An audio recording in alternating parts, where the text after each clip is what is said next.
of the tower. It was not a permanent structure. Don't get Tower Hill and Tower Green confused. 123 people, men, lost their lives on that permanent structure. 6 lost their heads here. 5 of those were were ladies. 3 of those were Queens of England.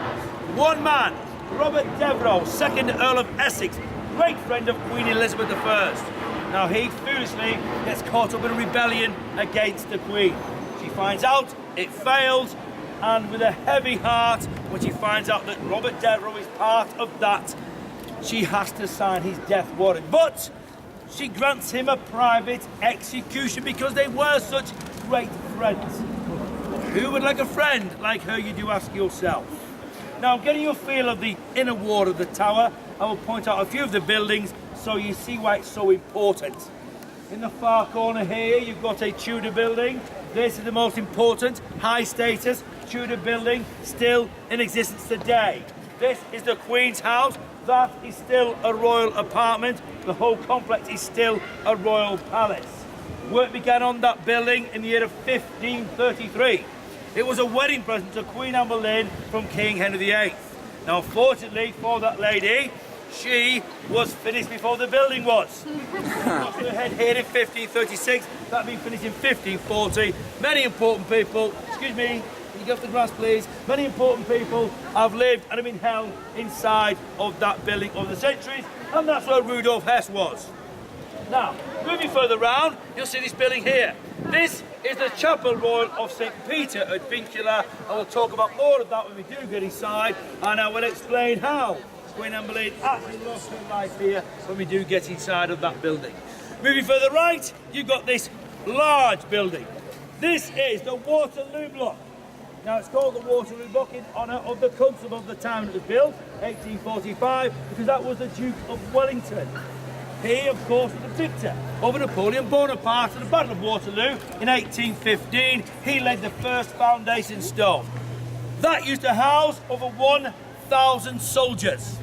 It now houses the crown jewels and the royal regalia that came to the tower in the year of 1303 from Westminster Abbey. Many homes around the tower in the centuries, but in 1967, inside that building they went, and that is where they remain to this day. You can go to see them. You've got a gold-faced clock. On the ground floor, there are a set of double doors that will take you into the treasury. Now, people do ask me, are these the real crown jewels? I will categorically tell you now, there is nothing fake about those jewels inside that building. We have over 23,500 precious stones. We have the largest, flawless, white-cut diamond in existence. This being the Cullinan one, the first star of Africa. It is part of the royal scepter. Ladies, this is to you. I'm sure you will agree with me on this one. If you're given a 1-carat, flawless, white-cut diamond as a gift, you will be happy. That is some gift, that is some expense. This thing weighs in. Are you ready for this? 530.2 carats. Size of a small egg. Absolutely stunning. And ladies, again, I've got to say this to you.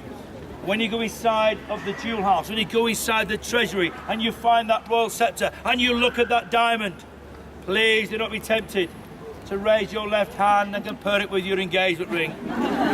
Because you are going to be disappointed, trust me on that one.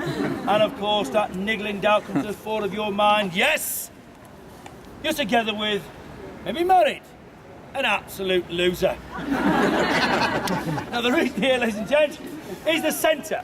This is the original Tower of London.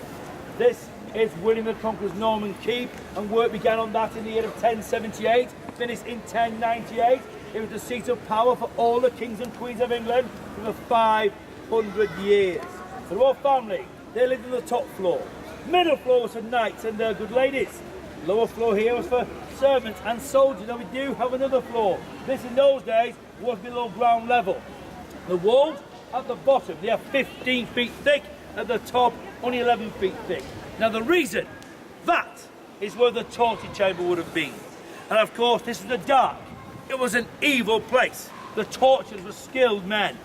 They would extract confessions from you, guilty or not, by the means of stretching you, squashing you, burning you, brandishing you, breaking your bones to make you confess, and of course, at that stage you are in excruciating pain.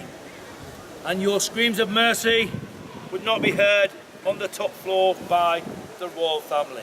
Now, ladies and gentlemen, you can still, to this day, go and visit the lower part of the White Tower. Go there this afternoon if you so wish. But I'm giving you a word of warning. Take it or leave it.